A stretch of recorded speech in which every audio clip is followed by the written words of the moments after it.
Thank you. अंकित, आपसे कुछ देर सवाल जवाब करेंगे हम। बहुत शुक्रिया। आज इस कोरोना के दौर में, शुक्रिया। उस लड़ाई में जिसमें सबसे पहले आपने झंडा बुलंद कर लिया था, दिल्ली सबसे पहले बहुत सारे मेजर्स लेने वाले राज्यों में था, लेकिन आज जिस समय हम बैठकर बात कर रहे हैं, दिल्ली के 11 जिले रेड जोन में हैं। ऐसा लगता है कि यह लड़ाई अभी काफी लंबी चलने वाली है। मैं दिल्ली के पूरे आंकड़ों को परिप्रेक्ष्य में रख दूं आपके सामने और देश के सामने। दिल्ली ने सबसे मुश्किल लड़ाई लड़ी है कोरोना के खिलाफ। उसका कारण है कि दिल्ली देश की राजधानी है। जिस टाइम देश में 0 केस से, बाकी देश ने 0 केस से शुरू किया था, दिल्ली ने 0 से शुरू नहीं किया था। दिल्ली ने लगभग 1700-1800 केसेस से शुरू किया था। मैं बताता हूँ कैसे। मार्च के महीने में पूरे दुनिया से जहाँ जहाँ कोरोना फैल रहा था, इटली में, चाइना में, इधर उधर जहाँ जहाँ, वहाँ से भारत के लोग वापस भारत लौटना चाहते थे। केंद्र सरकार ने सिंपैथेटिक ग्राउंड पे अपने देश के लोग लौटना चाहते थे। केंद्र सरकार ने अच्छा निर्णय लिया कि जहाँ जहाँ से भारत के लोग लौटना चाहते थे सबको भारत लेके आए। तो मार्च के महीने में बहुत सारी फ्लाइट्स आई भारत के लोगों को वापस लेके, और उनमें वो सब लोग उन देशों से आ रहे थे जहाँ कोरोना था, और कई फ्लाइट्स के अंदर काफ़ी लोग कोरोना से संक्रमित लोग आ रहे थे, लेकिन अपने देश के लोग थे। हमने केंद्र सरकार के साथ मिलकर उन सबको, दिल्ली के अंदर बहुत सारे लोग दिल्ली के अंदर आए क्योंकि दिल्ली देश की राजधानी है, तो उनको सबको क्वारंटाइन किया, उनके सबके इलाज का इंतज़ाम किया। और उसके बाद हमारा मरकज़ वाला इंसिडेंट हुआ, और मरकज़ की उस एरिया से लगभग 3200 लोगों को हम लोगों ने इवैक्यूएट किया था 3 रातों में। तो दिल्ली ने लगभग 1100 पॉजिटिव केसेस निकले थे मरकज़ से, और लगभग 700-800 केसेस हुए थे फॉरेनर्स से, जो फॉरेन से, इंडियंस जो फॉरेन से आए थे। तो 1700-1800 केसेस से हम लोगों ने शुरुआत की थी, और आज 3700 के करीब केसेस हैं दिल्ली के अंदर। तो मुझे लगता है कि काफ़ी कंट्रोल किया गया है दिल्ली में। मतलब 1800 केसेस से आप शुरुआत करो तो 2 महीने 3 महीने के अंदर तो 20,000 25,000 केस हो गए होते। मार्च के महीने में जब बाकी देश में 0 केस थे, हमने 1700-1800 केसेस की न केवल शुरुआत की थी, 35,000 लोगों को उस टाइम होम क्वारंटाइन किया गया था। 35,000 लोग अपने घर में ठीक ठाक होम क्वारंटाइन हैं कि नहीं है, इसके ऊपर निगरानी हमारी पूरी सरकार के लोग कर रहे थे। जितने लोग एयरपोर्ट के ऊपर आ रहे थे, उन एयरपोर्ट के ऊपर हमारे डॉक्टर्स की टीम लगी हुई थी उनकी स्क्रीनिंग करने के लिए, और लगभग 5,000 लोगों को हमने सरकारी व्यवस्था के अंदर, होटल्स बुक किए गए थे, होटल्स टेक ओवर कर लिए गए थे, धर्मशालाएं बुक की गई थी। अगर वो वाला काम ठीक से उस टाइम नहीं किया गया होता, अगर उस वक्त हमने कंट्रोल नहीं किया होता, काम अच्छा नहीं किया होता, रोहित जी मैं बता रहा हूँ, आज हम दिल्ली के लोग 25-30 हज़ार कम से कम केसेस के ऊपर बैठे होते। तो काफ़ी मुश्किल लड़ाई दिल्ली के लोगों ने लड़ी है। आज 3700 के करीब टोटल दिल्ली में केसेस हैं। ये कम होने चाहिए, और भी कम करेंगे, और लगभग 1100 लोग ठीक होके घर जा चुके हैं, और लगभग 2500 के केसेस बचे हैं, एक्टिव केसेस जो हैं। 61 लोगों की डेथ हुई है। वैसे तो एक की भी डेथ नहीं होनी चाहिए, लेकिन मोटे मोटे तौर पे देखें तो पूरे देश के आंकड़े देखते हुए आज दिल्ली में सबसे कम डेथ, लगभग सबसे कम डेथ दिल्ली के अंदर हो रही है। लोग बीमार पड़ रहे हैं और वो ठीक होके घर जा रहे हैं। लेकिन अंकित, एक सवाल लें उससे पहले मैं एक चीज और पूछ रहा हूं। आपके जो पड़ोसी राज्य हैं, खासतौर पर उत्तर प्रदेश, हरियाणा, दोनों के मुख्यमंत्री थोड़ी देर पहले इसी कार्यक्रम में थे, और दोनों ने खुल के ये आरोप लगाया कि तबलीगी जमात ना होती तो आंकड़ा कुछ और होता। तबलीगी जमात की वजह से ही आज ये हालात हो गए। आपको भी ऐसा ही लगता क्या? पूरी दुनिया के अंदर कोरोना फैला हुआ है। पूरी दुनिया के अंदर कोरोना किसने फैलाया?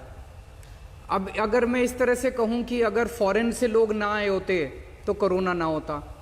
कोरोना तो इंडिया में पैदा नहीं हुआ, कोरोना तो बाहर से ही आया। तो अगर मैं कहूं फॉरेन से लोग नहीं आए, फॉरेन से जो लोग आए वो भी तो अपने ही देश के लोग थे ना। किसी भी एक व्यक्ति विशेष के ऊपर या किसी भी एक उसके ऊपर वो एक इंसिडेंट था जिसकी वजह से जिसमें ज़्यादा लोग संक्रमित हुए, लेकिन किसी भी एक कारण को ये देना, जब पूरी दुनिया के अंदर हम देख रहे हैं, स्पेन में, इंग्लैंड में, अमेरिका में, इटली में, फ्रांस में कितनी बुरी तरह से कोरोना फैला हुआ है। अरविंद जी, आगे बढ़ें और अब आगे, क्योंकि अब सरकार ने नई गाइडलाइन भी निकाल दी है, 2 हफ्ते के लिए बढ़ चुका है लॉकडाउन। उससे पहले मैं इसी से जुड़ा एक सवाल आपसे बस पूछना चाहूंगा कि आपने बताया जो मरकज वाली इवेंट, जो इंसिडेंट था, उसमें आपको लगता है कहीं ना कहीं कुछ कोताही बरती गई सरकार और पुलिस की ओर से? जो मौलाना साद हैं वो कह रहे हैं कि हमने तो बता दिया था एसडीएम को पहले कि हमारे पास इतने सारे लोग हैं, तो क्या आपको लगता है कि कुछ बेहतर तरीके से इसको हैंडल किया जा सकता था? मुझे ये लगता है क्योंकि लगभग 10-12 दिन तक वो वहाँ पे सब लोग साथ थे, और लोकल प्रशासन को और लोकल पुलिस को अगर उसके बारे में पता था कि इतने लोग साथ रह रहे हैं, तो शायद उनको इतने दिनों तक इंतज़ार करने की बजाय, क्योंकि मैं सोच रहा था कि क्या हुआ होगा कि कुछ लोग कोरोना के मरीज़ होंगे जो वहाँ पे आए, और वो चूँकि सब लोग एक साथ रह रहे थे, उन कुछ संक्रमित लोगों की वजह से सब लोग संक्रमित होते गए। तो इतनी बड़ी संख्या में अगर लोग वहाँ मौजूद थे तो लोकल प्रशासन को समय रहते कार्रवाई करनी चाहिए थी। सर, क्या कारण था कि दिल्ली सरकार शुरुआत में जितने हेल्थ बुलेटिन थे उसमें तो एक अलग से मरकज के नाम से जितने लोग आए हैं उनको दिखाया जाता था कि वहां से कितने निकले हैं, उसके बाद स्पेशल ऑपरेशंस का नाम बदल दिया गया, फिर उसको बताना बंद कर दिया गया। क्या कहीं ना कहीं आपको लगा कि शायद पॉलिटिकल प्रेशर था इसके ऊपर लेकर? बहुत सारे लोगों ने कहना शुरू कर दिया कि दिल्ली सरकार भी एक ही ग्रुप के ऊपर जिम्मेदारी डाल रही है कोरोना की। ऐसा नहीं है, जैसे मैंने बताया कि 3000 लोग वहाँ से इवैक्यूएट किए गए थे। उन 3000 लोगों की टेस्टिंग करने में हमें समय लगा, मतलब वो था मेरे ख्याल से 30, 31 मार्च और 1 अप्रैल, इन 3 दिनों की रात दिन लग के प्रशासन ने वहाँ से उनको निकाला था और क्वारंटाइन सेंटर में, अस्पतालों में भेजा गया था। तो एक तरह से वो केसेस तो उसी वक्त के थे, लेकिन अगले 10-15 दिन लग गए उनकी सबकी टेस्टिंग करने में। तो जब तक उनकी टेस्ट्स की रिपोर्ट्स आ रही थी, हम एक अलग कैटेगरी के तौर पे उनको बताते जा रहे थे। जब सबके टेस्ट्स कंप्लीट हो गए तो फिर उसको अलग कैटेगरी के तौर पे हमने हटा दिया, बिकॉज फिर उस कैटेगरी से फ्रेश केसेस आने बंद हो गए थे। लेकिन इस सारी परिस्थिति में अब क्या ये मामला खत्म हो गया?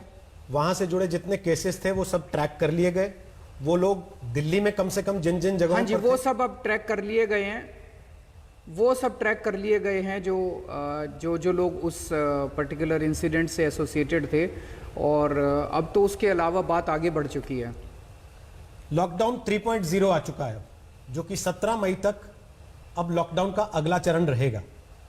कुछ इलाके ऐसे होंगे जिनमें अनुमति मिल जाएगी, कुछ चीजें कर सकते हैं। जोन्स में बांटने का जो प्लान, जिसको आप भी शुरू से कहते रहे कि अलग अलग जोन में अलग अलग गतिविधि चलाई जा सकती है, तो 4 मई से दिल्ली के लोग आपसे ये जानना चाहते हैं कि आप क्या क्या करने की छूट दे देंगे, क्या क्या हो पाएगा दिल्ली में? जितनी छूट केंद्र सरकार ने अपने गाइडलाइंस में अलाउ की है, क्योंकि दिल्ली पूरा रेड जोन में उन्होंने रखा है, वो सारी छूट हम अलाउ करेंगे। ये जोन केंद्र की सरकार बनाती है कि राज्य काफी सारी चीजें हैं, जैसे नहीं, केंद्र सरकार आउटर लिमिट देती है। केंद्र सरकार कहती है भाई अगर आप करना चाहें तो ये कर सकते हैं, अगर आप करना चाहें तो ये कर सकते हैं, अगर आप करना चाहें तो ये कर सकते हैं, ऐसे ऐसे कर सकते हैं। 14 अप्रैल को जब हम बैठे थे, जब फर्स्ट लॉकडाउन खत्म हुआ था और सेकंड लॉकडाउन था, तब हम लोगों ने बिल्कुल विपरीत दिशा में निर्णय लिया था। हमने कहा था कि भाई केंद्र सरकार जो मर्जी अलाउ करे, हम अलाउ नहीं करेंगे। तो केंद्र सरकार ने 14 अप्रैल को भी कई चीज़ें अलाउ की थी, लेकिन हमने कहा लॉकडाउन जैसा था वैसा चलता रहेगा, हम कुछ एक्स्ट्रा अलाउ नहीं करने वाले। आज मैं कॉन्फिडेंस के साथ कह रहा हूं कि दिल्ली सरकार आज कोरोना के केसेस को डील करने की पूरी तैयारी कर चुकी है। अगर लॉकडाउन ख़त्म होता है तो हम थोड़े बहुत केसेस बढ़ेंगे, अगर लॉकडाउन ख़त्म होता है तो उस स्थिति से निपटने के लिए पूरी तरह से आज दिल्ली सरकार तैयार है। ये थोड़ा सा मैं लॉकडाउन के बारे में बताना चाहता हूँ। बताएं प्लीज। लॉकडाउन करने से देश से कोरोना खत्म हो जाएगा, ऐसा नहीं होने वाला। अगर हम सोचें कि किसी एरिया को लॉकडाउन कर दिया, अब इस एरिया के से केस 0 हो जाएंगे और बिल्कुल नहीं होंगे, पूरी दुनिया में नहीं हो रहे, हमारे यहाँ कैसे होंगे? मान लीजिए हम पूरी दिल्ली को लॉकडाउन करके छोड़ दें तो केसेस खत्म नहीं होने वाले। लॉकडाउन का पीरियड एक तरह से कोरोना की इंटेंसिटी को कम करता है कि मैं केंद्र सरकार को बधाई देना चाहता हूं, प्रधानमंत्री जी को बधाई देना चाहता हूं कि उन्होंने समय रहते लॉकडाउन 24 मार्च को लागू कर दिया। अगर वो देरी कर देते तो हमारी हालत दूसरे देशों जैसी हो जाती और हम इसको कंट्रोल नहीं कर पाते। आज लॉकडाउन के पीरियड में हम लोगों ने अपनी पूरी तैयारी कर ली है और अब हम तैयार हैं कि अगर कोरोना के केसेस बढ़ते हैं तो इन कोरोना के केसेस को डील करने के लिए हम तैयार हैं। मैं छोटे से उदाहरण देता हूं। मार्च के लास्ट वीक में आपको याद होगा पूरे देश के अंदर अफरा तफरी होती थी, पीपी किट नहीं आ रहे, टेस्टिंग किट नहीं आ रही, पीसीआर किट नहीं आ रही, रैपिड टेस्टिंग किट नहीं आ रही, हमारे पास ये नहीं है, हमारे पास वो नहीं है। आप सोच के देखो, अगर उस टाइम लॉकडाउन नहीं होता तो हमारी मेडिकल तैयारी बिल्कुल कुछ नहीं थी।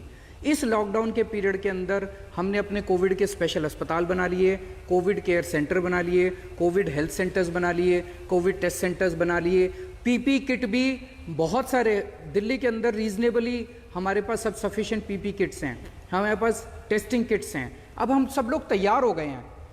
अब मुझे लगता है कि हमें अपनी तैयारी इस तरह से करनी चाहिए कि कोविड के साथ अब जीना सीखना पड़ेगा अपने को। कोरोना जाने वाला नहीं है, कोरोना रहने वाला है, कोरोना फैलेगा। आज जितने ग्रीन डिस्ट्रिक्ट्स दिखाई दे रहे हैं ना आपको, ये ग्रीन डिस्ट्रिक्ट्स भी धीरे धीरे रेड हो जाएंगे। वो कहते हैं एक डिस्ट्रिक्ट में अगर 10 केस आ जाएं, 15 केस आ जाएं तो उसको रेड कर देते हैं, तो ये भी रेड होंगे।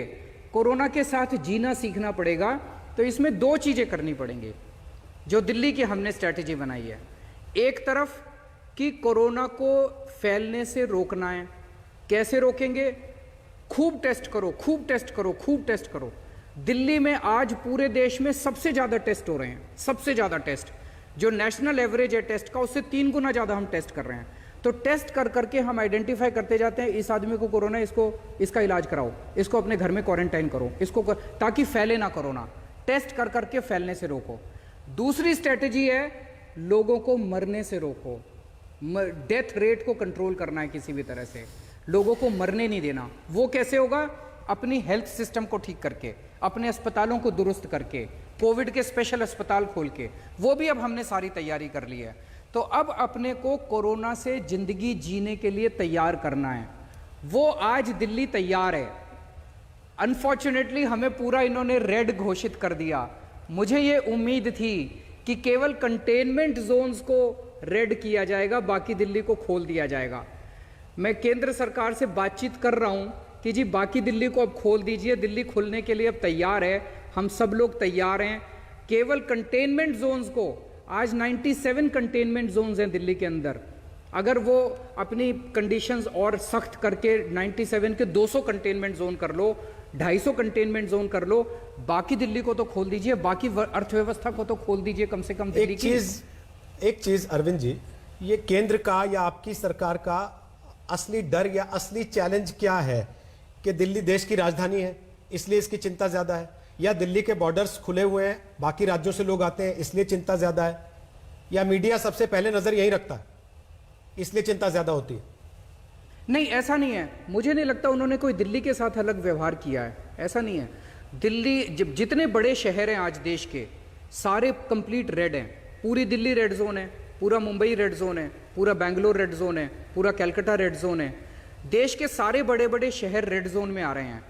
ये मुझे लगता है कि क्राइटेरिया जो शायद केंद्र सरकार ने, हमने पिछले 2-3 महीने में जब से कोरोना हुआ है, केंद्र सरकार का कंधे से कंधा मिला के हमने साथ दिया है, क्योंकि मेरा अपना ये मानना है कि ये समय बिल्कुल राजनीति से ऊपर उठ के एक टीम की तरह, पूरे देश को एक टीम की तरह, चाहे कोई किसी भी पार्टी का हो, हमें एक साथ मिलके इसका सामना करना है। सारी गाइडलाइंस मानते हैं हम, सब कुछ मानते हैं। इस वाला जो ये डिस्ट्रिक्ट वाला जो अभी कल ऑर्डर आया है, इस पे मेरा थोड़ा सा मतभेद है। मैं आपको एक एग्जांपल देता हूँ। इन्होंने कहा कि अगर किसी डिस्ट्रिक्ट के अंदर 15 केस हैं तो वो डिस्ट्रिक्ट रेड जोन है। अब एक डिस्ट्रिक्ट में मान लीजिए 50 गांव हैं, एक गांव के अंदर 40 केस आ गए। अब बाकी सारे गांव को रेड क्यों कर दिया हम लोगों ने? उनकी तो अर्थव्यवस्था खराब हो गई, उनकी तो सारी एक्टिविटीज बंद हो गई। अगर हम जहां पे वो गांव था उस गांव को ही अगर हम सील कर देते, जैसे आज हमारी एक बिल्डिंग में कापसहेड़ा में एक बिल्डिंग में 41 केस निकले हैं, उस बिल्डिंग को सील कर देते हैं ना, उस बेसिस पे पूरी डिस्ट्रिक्ट को सील करने का मुझे लगता है कि वो निर्णय थोड़ा सही नहीं है, जिसको और सोच विचार करने की जरूरत है। तो अगर पूरे देश में कंटेनमेंट जोन्स के बेसिस पे अगर एक्टिविटी रोकी जाए, उसको और सख्त कर दो। कंटेनमेंट जोन आज कहते हैं कि 3 केस होने पे कंटेनमेंट जोन है, मैं कहता हूं 1 केस होने पे कंटेनमेंट जोन कर दो। 1 केस हुआ उस गली को सील कर दो, 4 गलियों को सील कर दो, मैं सहमत हूं इससे। लेकिन पूरी डिस्ट्रिक्ट को करना या पूरी दिल्ली को या बड़े बड़े शहरों को इस तरह से करना, मुझे लगता है इससे अर्थव्यवस्था पे अब असर पड़ रहा है। आज दिल्ली के अंदर हमारा बिल्कुल रेवेन्यू आना बंद हो गया है। जैसे अप्रैल के महीने में हर साल हम लोगों का 3,500 करोड़ के करीब टैक्स आता था, पिछले महीने 300 करोड़ टैक्स आया है। अब हम अगले महीने तनख्वाह कहाँ से देंगे? अगर टैक्स नहीं आएगा तनख्वाह कहाँ से देंगे? लोगों के रोजगार जा रहे हैं, बहुत सारे गरीब लोग हैं जो रोज सुबह कमाते थे, दिन में कमाते थे और शाम को उनका चूल्हा जलता था। ऐसे बहुत सारे लोग बहुत ज़्यादा पीड़ा में हैं। मेरा अपना मानना है अगर हम इकोनॉमी खोल दें, एक्टिविटीज़ शुरू कर दें, तो बहुत सारे जो माइग्रेंट लेबर हैं ये भी जाना बंद कर देंगे। ये अपने अपने इलाके में उनको नौकरियां मिलनी चालू हो जाएंगी, तो हो सकता है ये भी अपने गांव जाना बंद कर दें। अंकित एक सवाल पूछ रहे हैं आपसे, साथ में ये भी मैं ऐड करके आपसे पूछना चाहूंगा कि आपने खुद इकोनॉमी की बात छेड़ दी है, तो क्या केंद्र से जीएसटी का पैसा या कोई स्पेशल पैकेज जिसके बारे में बीच बीच में जिक्र हुआ लेकिन ना खुल के कभी आपने कहा, ना केंद्र की सरकार की तरफ से कोई इस तरीके की बात हुई, आपने उसकी मांग नहीं की क्या? अंकित भी सवाल पूछ रहे हैं, अंकित पूछिए। इसके साथ साथ अरविंद जी, जो आप कह रहे थे कि जैसे आप सहमत नहीं हैं, जो केंद्र का क्राइटेरिया है रेड डिस्ट्रिक्ट्स का, दिल्ली के पूरे 11 के 11 डिस्ट्रिक्ट रेड में हैं, आपको लगता है कि शायद थोड़ा सा राज्यों को और फ्रीडम देनी चाहिए कि वो किस तरीके से इन पैरामीटर्स पे काम करें? केंद्र एक ओवरव्यू रखे, लेकिन जो राज्य हैं जो इस समय कोरोना की लड़ाई में सबसे अग्रणी हैं, उन राज्यों को खुद थोड़ी सी फ्रीडम मिल जानी चाहिए कि आप तय कर लीजिए कि आपको किस तरीके से इंप्लीमेंट करना है इसको। थोड़ा सा हो सकता है। देखिए, एक तो चीज, अभी तक केंद्र सरकार की जितनी गाइडलाइंस आई हैं, मोस्टली गाइडलाइंस बहुत अच्छी हैं। हेल्थ डिपार्टमेंट की गाइडलाइंस आई थी, जैसे पहले उन्होंने कहा कोरोना हेल्थ सेंटर 3 किस्म के उन्होंने बनाए, corona health centre, corona care centre और कोविड हॉस्पिटल्स। फिर उन्होंने अब होम क्वारंटाइन माइल्ड पेशेंट्स को अलाउ किया। ये सारी उनके साथ बातचीत करके चल रहा है। हम लोगों ने आइडिया दिया था उनको, कुछ आइडियाज़ उन्होंने माने, कुछ दूसरों के माने, इस स्टेट का माना, उस स्टेट का माना, तो बहुत अच्छी गाइडलाइंस बन रही है। मैं उम्मीद करता हूं कि आने वाले समय में इसको भी रिफाइन किया जाएगा। जो ये पूरा, जो आपको याद होगा 14 अप्रैल की जो गाइडलाइन आई थी जब लॉकडाउन 2 इंप्लीमेंट हुआ था, वो पूरी की पूरी गाइडलाइन जो है वो कंटेनमेंट जोन्स के बेसिस पे थी, वो डिस्ट्रिक्ट्स के बेसिस पे नहीं थी। इस बार पहली बार उन्होंने पूरे डिस्ट्रिक्ट को क्राइटेरिया बना दिया है, तो वो थोड़ा सा ज़्यादा हार्श हो रहा है पूरे डिस्ट्रिक्ट के ऊपर। जैसे मैंने कहा, एक डिस्ट्रिक्ट में 50 गांव हैं, एक गांव में 40 केस आ गए, तो बाकी 49 गांव उसकी वजह से क्यों सफ़र करें? उस एक गांव को अगर हम सील कर देंगे तो नतीजे भी अच्छे आएंगे और बाकी 49 गांव भी उसकी वजह से सफ़र नहीं होंगे। उसी तरह से अगर दिल्ली में जो कुछ कंटेनमेंट जोन्स हैं उनके अंदर, मैं जैसे एक एनालिसिस कर रहा था, हमारे केवल 3 कंटेनमेंट जोन्स में 60% डेथ हैं। आप यकीन कर सकते हो, दिल्ली के केवल 3 कंटेनमेंट जोन्स में 60% डेथ हैं। तो उसके ऊपर ज्यादा ध्यान देने की जरूरत है ना। उसकी वजह से पूरी दिल्ली को सील करने से पूरी दिल्ली की अर्थव्यवस्था गड़बड़ा जाती है। और अब समय आ गया अपनी अर्थव्यवस्था को खोलने का। केंद्र सरकार ने बहुत शानदार काम किया 2 महीने तक, ये जो लॉकडाउन चला है अभी तक का। अब अर्थव्यवस्था को खोल के पूरे देश की, अब समय ये है कि हम ये देखें कौन कौन से स्टेट्स तैयार हैं।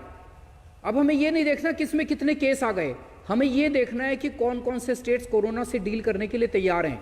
इन्होंने अपने अस्पतालों का इंतजाम कर लिया, इनके पास पीपी किट्स हैं, इनके पास टेस्टिंग किट्स हैं, इन्होंने सारी व्यवस्था कर ली। अगर कल को केस बढ़ गए तो क्या ये तैयार हैं? ये तैयारियां देख के केंद्र सरकार एक एक स्टेट को खोलती जाए और डिसाइड करती जाए, भाई अब ये तैयार हैं, कल को थोड़े बहुत केस बढ़ भी गए तो ये अपना डील कर लेंगे। सर, पर इतनी तैयारी के बाद रोहित, डॉक्टर हर्षवर्धन ने अभी कुछ दिनों पहले एक बयान दिया, 3-4 दिन पहले ही का ये बयान है, जिसमें उन्होंने कहा कि दिल्ली में जो कंटेनमेंट जोन है उसमें इतना ज्यादा स्ट्रिक्टली फॉलो नहीं हो रहा है, इस वजह से दिल्ली में केस बढ़ रहे हैं सर? कुछ कंटेनमेंट जोन्स हो सकते हैं, मैंने भी रिव्यू किया था, मैं और एलजी साहब डेली रिव्यू करते हैं कंटेनमेंट जोन्स का। हमने ये पाया कुछ कंटेनमेंट जोन्स में कुछ डीएम्स ने एरिया बहुत बड़ा कर दिया। जैसे मान लो 3 गलियों में 4 केस आए, उन्होंने क्या किया, 2 लाख की पॉपुलेशन को कंटेनमेंट जोन बना दिया। अब 2 लाख की पॉपुलेशन को आप घर के अंदर रखना और उसके ऊपर मॉनिटर करना बड़ा मुश्किल था। फिर हमने उसको छोटा कराया, कंटेनमेंट जोन को छोटा कराया ताकि उसके ऊपर सख्त निगरानी की जा सके और फिर उनके ऊपर इम्प्लीमेंटेशन बेटर हुआ, एनफोर्समेंट बेटर हुआ। तो वो कमियां थी, उसको ठीक भी करते जा रहे थे हम लोग। आप लगातार केंद्र सरकार के उस मूव की तारीफ कर रहे हैं कि भाई 2 महीने से उन्होंने बहुत बढ़िया रोल निभाया। ये इसलिए कि भाई अब समय आ गया है कि थोड़ा पैकेज वैकेज भी दीजिए, हमारी कमाई नहीं हो रही है, कम से कम हमारी जेब में इतने पैसे तो डालिए कि हम चीज़ों को आगे चला सकें, या फिर ये जेन्युइन है? और दूसरा वो करना पड़ेगा। देखिए आप पहले जवाब दे लें, फिर मैं अगला सवाल पूछता हूं। वो करना पड़ेगा बिकॉज इस वक्त मैं केवल दिल्ली की बात नहीं कर रहा, सभी राज्यों के अंदर मैं समझता हूं कि रेवेन्यू की सेम स्थिति है। मैंने 2-3 और राज्यों के मुख्यमंत्रियों के स्टेटमेंट्स भी पढ़े थे जिसमें उन्होंने कहा कि रेवेन्यू आना बिल्कुल बिल्कुल ख़त्म हो गया है। तो केंद्र सरकार को सभी राज्यों की कुछ ना कुछ मदद तो इस टाइम करनी पड़ेगी ताकि वो इसको इस स्थिति को, इकोनॉमिक्स जो प्रॉब्लम हो गई है, इसको झेल सकें। लेकिन अब बहुत लंबा केंद्र सरकार भी मदद नहीं कर पाएगी फ्रैंकली। केंद्र सरकार का भी तो रेवेन्यू आना लगभग ख़त्म हो गया होगा ना। तो अब समय है अपनी अर्थव्यवस्था को खोलने का। एक चीज़ पूरे देश को इस टाइम माननी पड़ेगी कि अब हमें कोरोना से जीने की तैयारी करनी पड़ेगी। कोरोना किसी डिस्ट्रिक्ट के अंदर 0 हो जाएगा लॉकडाउन से, ऐसा मैं नहीं मानता कि 0 होने वाला है। पूरी दुनिया में 0 नहीं हो रहा जब तक इसकी दवाई नहीं आएगी। जब दवाई आएगी तभी कुछ इसका। तो अब हमें कोरोना के साथ जीने के लिए क्या करना है? 2 चीज़ें करनी है। कोरोना को फैलने से रोकना है। कोरोना कैसे फैलने से रुकेगा? खूब टेस्टिंग करो, खूब टेस्टिंग करो, जो मिले कोरोना का मरीज उसे ठीक करके घर भेजो। और दूसरा, मौत पे कंट्रोल करना है। किसी भी हालत में मौत नहीं होनी चाहिए। अगर मौत पे हमने कंट्रोल कर लिया, जैसे पिछली बार डेंगू के हमारे दिल्ली में लगभग 2000 मरीज हुए थे, हमने मौत एक भी नहीं होने दी। तो अगर मौत पे हमने कंट्रोल कर लिया तो कोरोना भी एक और दूसरी बीमारी हो जाएगी कि हाँ हुआ बुखार ठीक हो गया, हुआ बुखार ठीक हो गया, अगर हमने मौत पे कंट्रोल कर लिया। आज सबसे बड़ी दिक्कत यह है कि अमेरिका के अंदर हजारों मौतें हो रही हैं, स्पेन के अंदर, इटली के अंदर, यूके के अंदर हजारों मौतें हो रही हैं। उससे लोगों को डर लगता है। अगर मौत होनी बंद हो गई तो लोगों का डर कोरोना के बारे में खत्म हो जाएगा। आप कह रहे हैं कि टीम स्पिरिट से काम होगा, लेकिन अचानक इस महामारी के बीच में भी ऐसा क्या हो गया कि दिल्ली और हरियाणा में तलवारें खिंच गई? ऐसे लगता है उधर से कोई मंत्री बयान देता है गर्मा गर्म, नहीं कोई तलवार नहीं खींची मैंने। दिल्ली से बीमारी आ रही है, नहीं आने देंगे। खट्टर साहब थोड़ा ज्यादा, अपना एक ही देश है, दिल्ली भी एक ही है, हरियाणा भी एक ही है।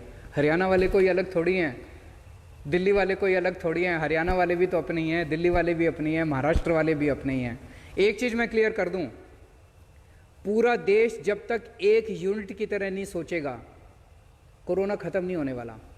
जैसे अभी 10 दिन लॉकडाउन कर लो, कल तो खोलनी पड़ेगी।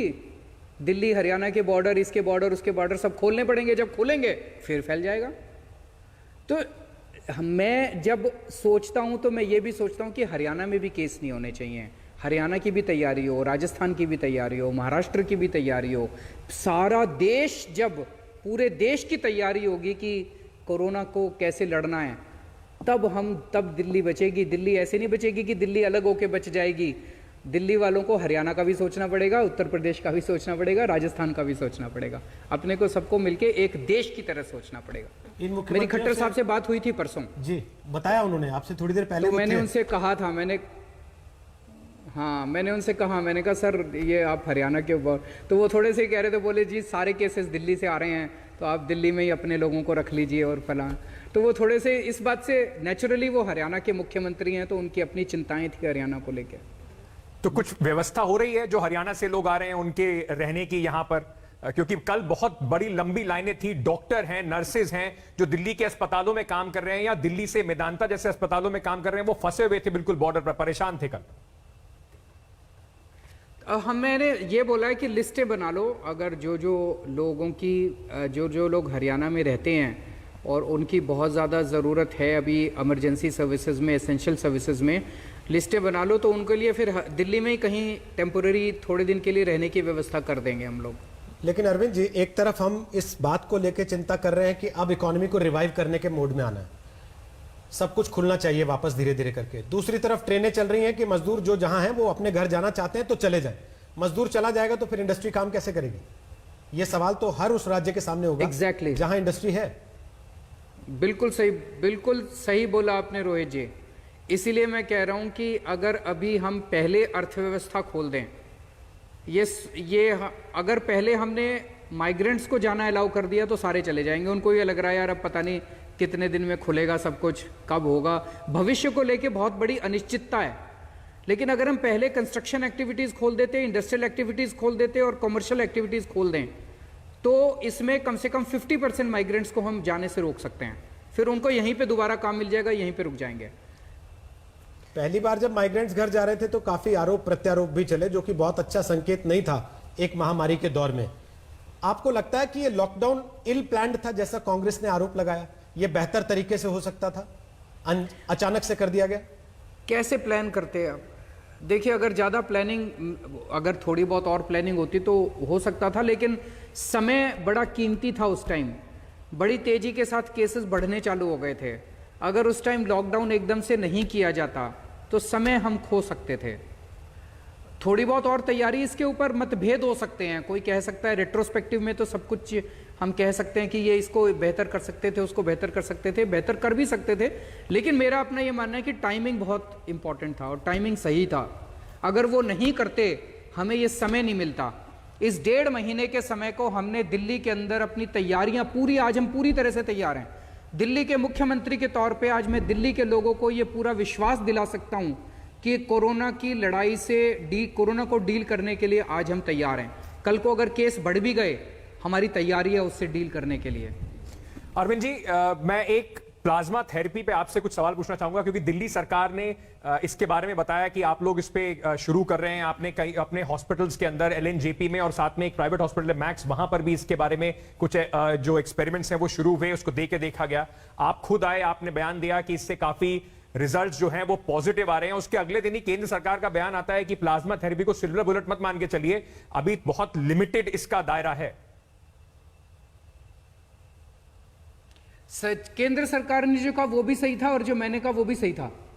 दोनों ठीक बोल रहे हैं। मैंने भी यही कहा था कि हम प्लाज्मा के ट्रायल कर रहे हैं और प्लाज्मा के ट्रायल के शुरुआती नतीजे बहुत एनकरेजिंग आए हैं।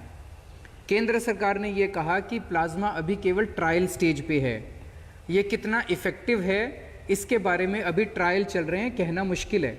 तो हमारे और उनके बीच में बातों में विरोधाभास नहीं है। अभी हमारा ट्रायल चल रहा है। ट्रायल का, जैसे मैंने कहा, हमें LNJP हॉस्पिटल में सीरियस मरीजों के ऊपर ट्राई करने की केंद्र सरकार से परमिशन मिली है। तो केंद्र सरकार ने यह भी कहा था भाई जिसको परमिशन मिली है वो ही करे, जिसको परमिशन नहीं मिली वो ना करे। तो हमें परमिशन मिली है, हम लोग ट्रायल कर रहे हैं। तो LNJP में पहला मरीज जिसको प्लाज्मा दिया गया था वो परसों ठीक होके वो अपने घर चले गए हैं। और मुझे बड़ी खुशी है कि अगर हम लोगों की जान बचा पाएंगे प्लाज्मा की वजह से, सीरियस मरीजों की जान बचा पाएंगे तो बहुत अच्छा होगा। लेकिन फिर से मैं चेतावनी दे दूं, मैं केंद्र सरकार की बात से सहमत हूं। अभी ट्रायल चल रहे हैं, शुरुआती नतीजे अच्छे हैं, लेकिन अभी थोड़ा सा इंतज़ार करना पड़ेगा। दूसरा, प्लाज्मा में ये निकल के आया है कि अगर कोई व्यक्ति एकदम डेथ बेड पे है तो उसको बचाना मुश्किल है।